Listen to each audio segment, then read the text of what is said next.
సంసోన్ గారు బాగున్నారా? బాగున్నానండి.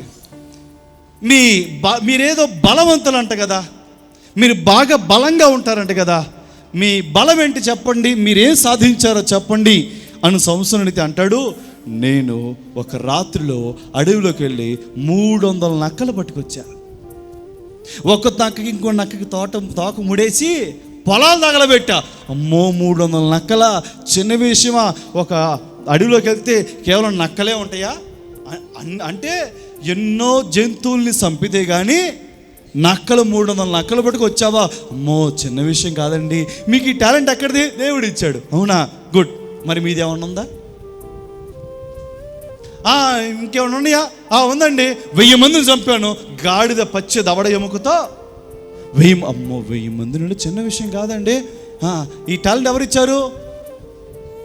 Okay, good. మీదేమి లేదా? ఉందండి, ఒకసారి 650 కిలోలు ఉన్న దూలాన్ని ఓడబీకి భుజాన్ని వేసుకోండి కొండకు కూర్చున్నా. భలే సాధించారండి. ఇంకేమైనా ఉన్నాయా? ఉంది, ఒకరోజు సింహం అడ్డుపడింది, సింహాన్ని. అవునా, సూపర్ సార్. మరి ఇంకేమైనా ఉందా? చచ్చిపోయే ముందు 2 స్తంభాలు లాగితే 2 స్తంభాలు ఊడిపోయి దేవాలయం మొత్తం కూడిపోయింది, చాలామంది చచ్చిపోయారు. Very good. ఇప్పుడు దాకా మీ చెప్పినవన్నీ ఎవరి బలంతో చేశా? నీదేంది బలం? అంటే ఏంటి?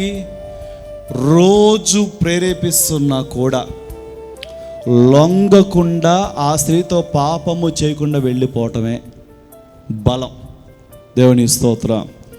యోసేపు ఏ యుద్ధము చేయలా, ఏ రాజును జయించలా, ఏ ఆయుధాలతో యుద్ధం చేయలా, ఏ క్రూరముగాన్ని చంపలా. సంసోను చేసిన వాటిలో ఏ ఒక్క విజయము యోసేపు చేయలా. కానీ సింహాసనం కూర్చున్నాడు. దేన్ని బట్టి? అంతరంగములో ఉన్న తన బలాన్ని బట్టి. దేవుని స్తోత్రం. ఒకడు నిన్ను తిడితే తిరిగి తిడటం బలం కాదు, ఒకడు కొడితే తిరిగి కొట్టడం బలం కాదు. వాడు తిట్టినా కొట్టినా సహించి పక్కకు చేస్తావే, అది బలం. అదుందా?